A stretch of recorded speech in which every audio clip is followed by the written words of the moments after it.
ચલો મિત્રો, આજે જઈએ છે છેલ્લો દિવસ નવરાત્રીનો.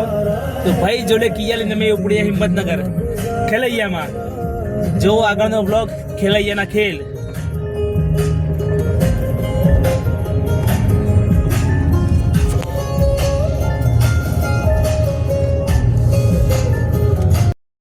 તો પહેલું જ કામ છે ગાડીમાં ડીઝલ ભરાવવું. ગાડીમાં ડીઝલ હોય તો જ ગાડી આગળ વધે. તો અમે આવી ગયા ગાડીમાં ડીઝલ ભરાવવા માટે. પછી અમે જૂના ગીતોની મજા મારતા મારતા હિંમતનગર જઈએ છીએ. સાંભળો જૂના ગીત. અને જ્યારે ભાઈઓ સાથે હોય સ્ટેપ તો બનાવી જ પડે ને. આ છે ટ્રેન્ડિંગ સ્ટેપ. જો કિયા ઘનશ્યામભાઈ ચલાવે છે ને હું એમની સ્ટેપ બનાવું છું.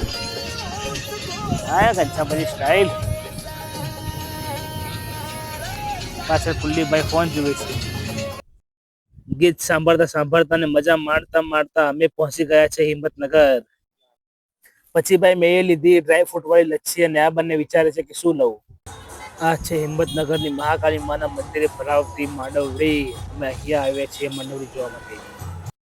અને આપણા ભાઈઓ પાછા રમવાના શોખીન તો રમવા જતા રહ્યા ને હું બનાવું છું એમનો બ્લોગ, કેમ કે મને તો રમતા આવડતું નથી. આ જો રમ્યા પછીની હાલત ભાઈ તો પૂરેપૂરા પસીનામાં નહીં જ રાખ્યા છે.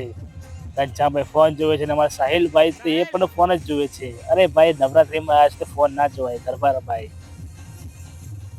ગરબા તો બાકી કુલ્લીભાઈ જ રમ્યા છે, જોવો ખાલી તેમને. અને હું જીઆર થોરી બ્લોગર જોવો જંપું છું ને વગર પછીના વગર. પછી મને પણ લાગે રમવાનો રંગ. તો હું પણ રમતા આવડતું નથી છતાં પણ આમને જોઈ જોઈને રમવાનું ટ્રાય કરું છું. જો મારો કોમેડી ડાન્સ.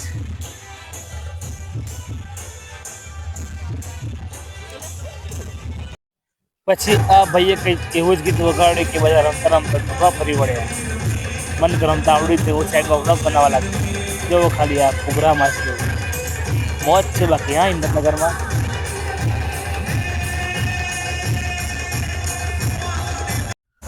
હું આવી ગયો પછી કુલ્લીભાઈ અને ઘનશ્યામભાઈ જોડે ચીમડી રમવા માટે. રમતા તો આવડતું નથી પણ કુલ્લીભાઈ કે હું કરવું એ તો મારા પાછળ પાછળ આવે. મને પણ શોખ છે રમવાનો. જો હું એના પાછળ પાછળ ડાન્સ કરું છું. રમતા તો આવડતું નથી આપણને છતાં પણ ટ્રાય કરી દઈએ.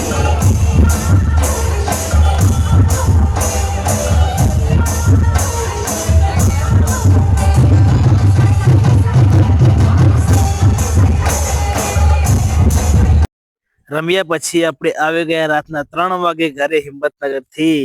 અને આજનો વ્લોગ અહીંયા સમાપ્ત કરું છું. જો તમને વ્લોગ સારો લાગ્યો હોય તો લાઈક, શેર અને કોમેન્ટ કરજો.